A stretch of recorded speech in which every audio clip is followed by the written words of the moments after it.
Alors déjà le match il est très décevant quoi parce que j'ai trouvé l'OM complètement désorganisé. C'est un match qui m'a filé un mal de crâne pour essayer de comprendre leur positionnement.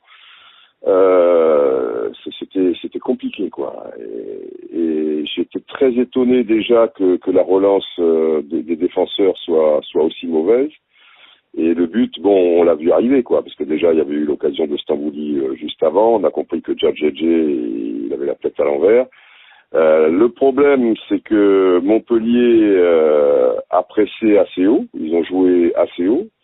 Et du coup, bon, à moins de balancer des grands ballons, les joueurs marseillais, ils n'ont pas la technique suffisante, quoi, pour assurer leur relance de derrière. On sent qu'ils sont vraiment dans une phase de construction, que ce qu'ils ont appris depuis des années, ben on oublie et ils sont face à une méthode nouvelle. Le souci, c'est que j'ai l'impression que il faudra malheureusement beaucoup de temps, manifestement, pour qu'ils l'assimilent. Par ailleurs, il y a quand même un problème de talent et il va falloir acheter au moins 2 bons défenseurs, un milieu et peut-être un attaquant parce qu'ils ne peuvent pas partir sur une saison comme ça. En plus, ils ont vendu quand même Valbuena, ils ont vendu Lucas Mendes. Qu'est-ce qu'ils ont pris? Bon, Alessandrini, ça devrait être pas mal, mais ça suffit pas. En plus, il y a ceux qui sont dans le loft, etc. Bon, ça me paraît un peu compliqué. Mais le match en soi, victoire logique de Montpellier, est très décevant parce qu'au-delà de ça, il y avait sans doute une crispation de retrouver ce stade magnifique désormais, enfin même si moi j'aimais bien l'ancien aussi, quoi. C'était un beau stade, le Vélodrome. Mais bon, il y avait une forme de crispation. Et puis après, on voyait bien qu'il y avait aucune fluidité, quoi. Et même un gars comme Gignac qui normalement s'arrache un peu, j'ai l'impression, alors là, ça tombait mal, quoi. Je pense pas que c'était pour des raisons tactiques, mais qu'il était un peu à l'ouest. Donc on additionne les choses, il y a pas photo.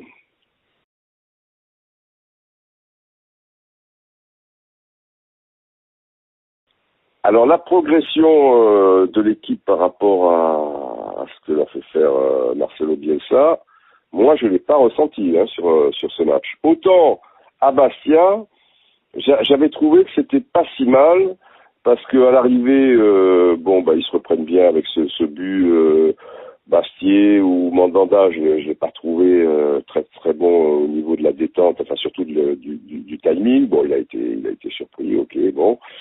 Mais il marque un beau but derrière.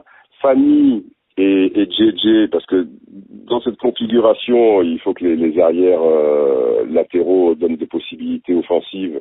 Et pour pas laisser Imboula complètement seul, le malheureux au milieu de terrain, Imboula, qui entre parenthèses est excellent.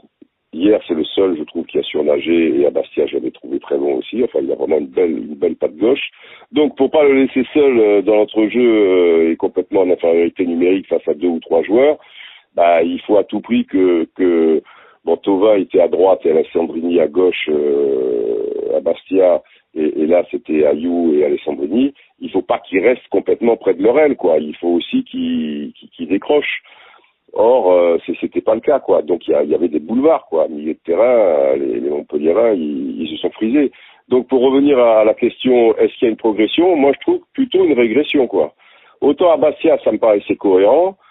En plus, ils ont 2 buts d'avance. Pour moi, le penalty, ce qui relance Bastia, c'est le penalty. Et pour moi, il est complètement bidon. Après, on est sujet à ça en football, des erreurs d'arbitrage. En plus, en Ligue 1, ça, on est plutôt gâté sur ce genre d'action. Sinon, ils reviennent pas trop dans le match. Donc, je suis pas complètement optimiste pour l'instant, parce que ce qui m'inquiète derrière, c'est que c'est sûr que les joueurs, ils sont un peu bousculés dans leur petit confort avec les entraînements de Bielsa, donc ça demande une énergie physique et mentale.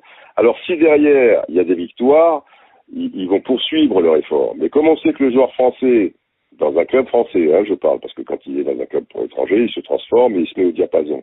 Mais on sait que le joueur français, c'est pas un mec qui est toujours partant pour faire des gros efforts à l'entraînement, faut pas lui en demander. Alors si les résultats ne suivent pas, j'ai déjà eu des petits retours comme quoi il y a des joueurs qui ronchonnaient. S'il y a des victoires, il y a pas de problème. Mais là, il va falloir que ça arrive vite parce que sinon ça va être invivable, quoi.